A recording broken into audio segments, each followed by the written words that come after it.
Fala pessoal, então continuando aí, né, mais um pouco, né, vimos aí, né, a história do CLP, na onde foi gerado, né, a importância, na onde nasceu, né, o porquê nasceu, certo, o CLP, certo, justamente o que na General Motors, certo, 1968, né, para poder foi o que facilitar, né, a mudança de linha de produção.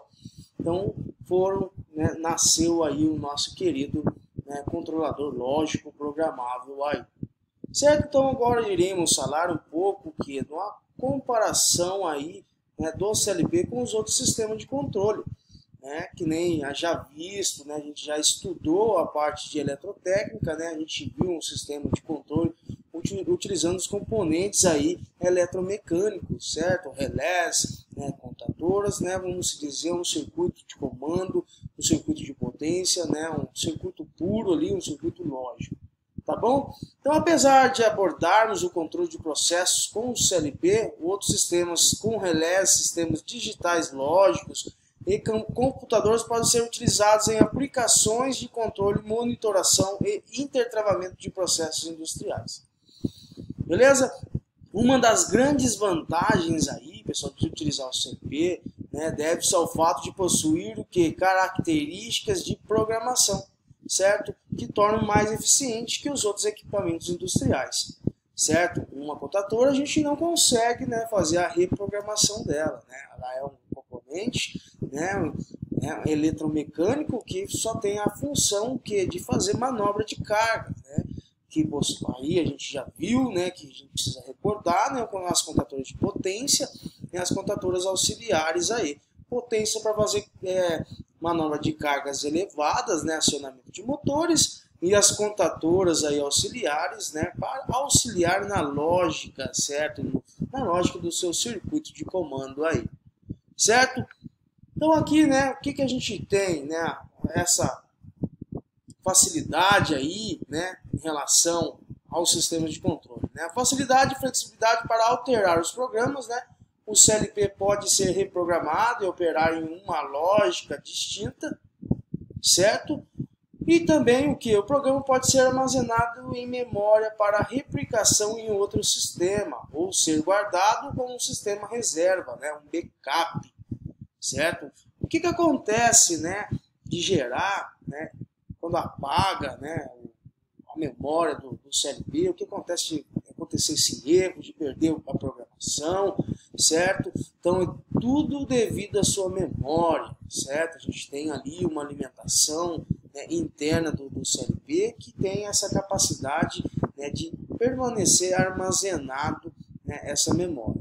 Mas também a gente pode fazer, como falado aqui, né, usar ele como um sistema reserva, um backup em caso de perca desse programa.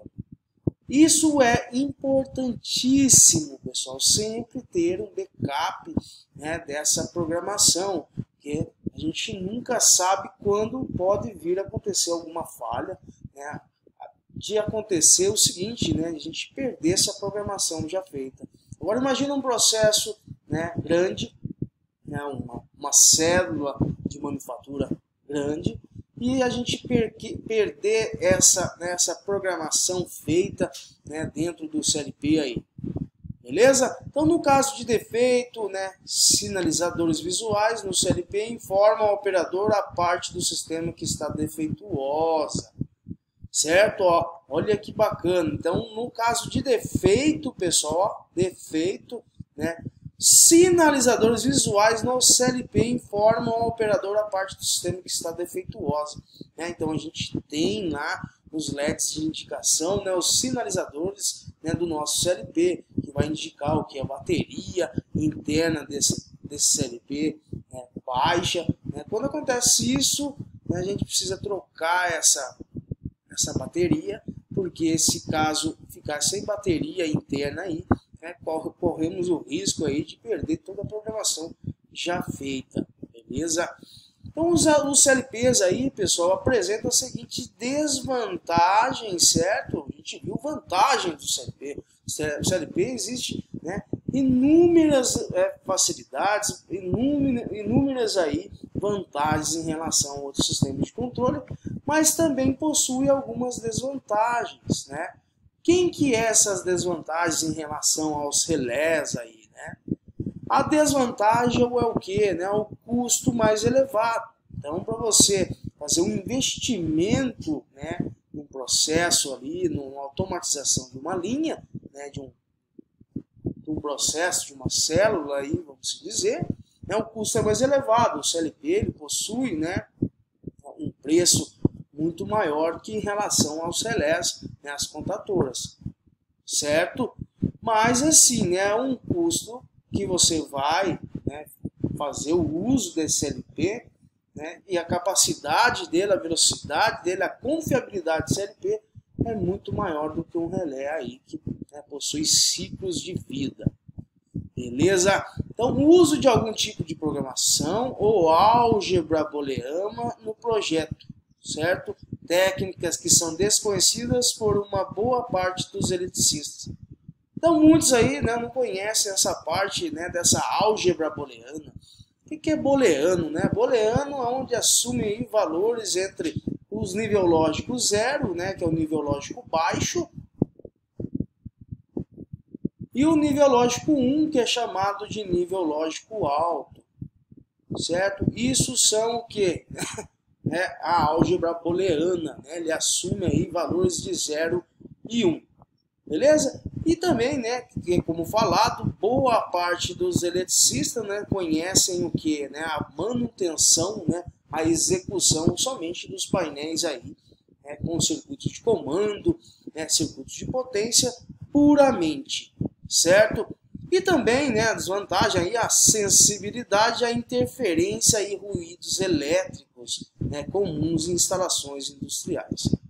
Certo? Como falado também lá em eletrotécnica, né, quando trabalhamos com inversores, né, software starter, né, equipamentos que vão gerar ruídos na linha, né, esses equipamentos aí precisam estar distantes, né, dos nossos CLP. Certo? Porque se ficarem próximos, eles geram ruídos, né, harmônicos na rede, né, podendo causar interferência aí, né, no CLP, e consequentemente o CLP não irá trabalhar, né, de forma corretamente, ou podendo causar, né, algum dano ao CLP aí. Certo? A necessidade também é de maior qualificação da equipe de manutenção. Certo? Tem indústrias, né, que o eletricista, né, o profissional da área da elétrica, né, eles podem, né, trabalhar com essa parte, né, com o CLP, mas tem indústrias, né, que são pessoas específicas, né, qualificadas aí, né, para poderem trabalhar, né, com esses controladores lógicos programáveis. Porque se for pensar, né, é um equipamento que é extremamente importante. E qualquer defeito, qualquer, né, vamos dizer, entre aspas, qualquer cargadinha que aconteça aí, né, você pode danificar esse CLP e também, consequentemente, uma parada aí numa linha de produção. Beleza, então diversos fabricantes aí lançaram o que? Módulos lógicos de estado sólidos, que usam o que? Linguagem de programação aí baseada na lógica de contatos a relés, né? Que são os diagramas aí do tipo ladder, né? Então a gente vai ver aí, né, alguns, né, muitos já viram, né, esses tipos de programadores de relés, né, de módulos, esses módulos lógicos, né, são pequenos, são de pequenos portes, né, o que dá condições aí ao projetista de desenvolver sistemas de formas semelhantes àqueles que usam relés eletromecânicos. Certo? Então, isso aí são chamados de módulos lógicos. Beleza, né? E o que seria essa lógica com relés? Né? Estamos cansados de saber como fazer lógicas com relés, né? Intertravamentos, utilizar contatores auxiliares, contatores, né, de potência, e assim vai. Então, durante um longo tempo, foi largamente utilizada a lógica para intertravamento com relés. Certo? Então, lembrando lá, como é o intertravamento por relé? Né? Então, eu tenho um acionamento aqui, né, de uma contatora, de um relé, certo? E eu tenho aqui mais um acionamento aqui de outra contatora. Então, vamos dizer aqui uma partida com reversão. Então, um exemplo, basicamente. Então, aqui, né, temos aqui duas botoeiras, né, pulsantes. Então, isso aqui vocês precisam, né, não podem esquecer essas simbologias, né, que depois vocês vão interpretar esses circuitos lógicos, né, esses circuitos de comando, e transformá-los em quê? Em uma linguagem de programação em ladder aí. Certo? Então, intertravamento nada mais, né, com o Celera seria basicamente isso daqui. Então, como funciona, né? Fazendo um review aí.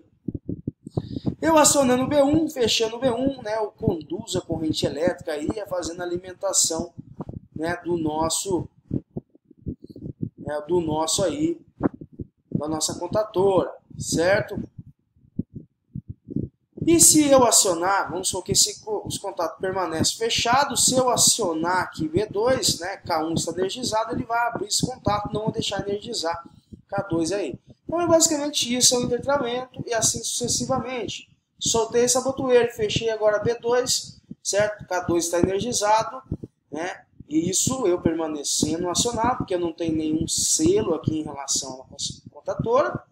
Então aqui, né, se K2 está energizado, se eu acionar B1, eu não consigo energizar K1. Então isso seria um intertravamento aí por relés. Certo? Então esses sistemas tiveram uma grande aceitação devido ao fato de possuir, né, facilidade de verificação, de funcionamento, pois quando o relé atua, é visível a sua atuação, né, a gente consegue enxergar, né, ouvir a atuação desse relé, né, a imunidade a ruídos elétricos e interferências eletromagnéticas. Olha que bacana, certo? Então as lógicas com relés nos proporcionam também vantagens. Beleza? Então, simplicidade de entendimento, fiação e manutenção em sistemas simples. Entretanto, havia muitos problemas com o uso dos relés aí. Então, isso aí é basicamente, né, a lógica dos relés. Né, lógico, dependendo de implantações simples, né, como uma partida direta de motor, você não vai comprar um CLP, né, um IHM, né, para você fazer essa comunicação, né, essa interface aí do operador, né, para acionar uma partida direta. Então, convencionalmente, né, utiliza-se o que, né, essa lógica aí ainda com relés, certo? Então, o CLPs é utilizado o que por uma aplicação onde deve-se, né, observar uma automação de um processo, aonde que o CLP, que é o cérebro dessa máquina, vai comandar todo esse processo, né, vai automatizar, né, todo esse processo aí.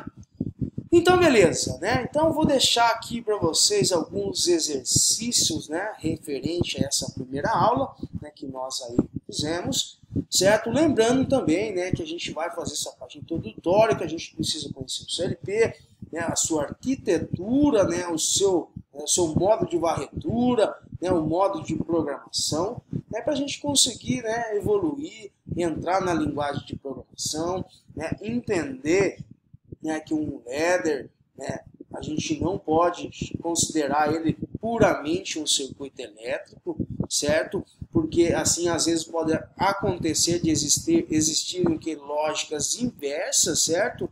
Como assim lógicas inversas, né? Um contato aberto, né? Contato fechado. A gente precisa observar o que, né? Ah, eu vou usar o que, né? Opa, vou usar um contato aberto, né? Eu vou usar um contato fechado, né? Examine-se 1, examine-se 0. Ah, condição de acionamento, então quer dizer que a gente vai fazer essa condição de acionamento, então eu preciso, né?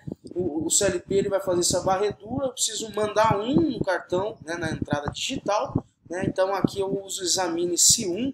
Né, examine-se 1, então ele vai examinar se eu tenho nível lógico 1 na entrada, então ele vai habilitar. Mas isso aí a gente vai ver com calma, não se preocupem, beleza? Então façam esse exercício aí para memorizarem, né, para deixar vocês ainda mais aí, né, a par do conceito introdutório, certo? Vocês aí reforçarem as competências, né, do que são essa parte introdutória, o que é um CLP, né, a diferença de um controlador programável de um CLP aí. Certo? Então, basicamente isso, nossa primeira aula foi essa, né? Um grande abraço a todos aí e até a próxima aula.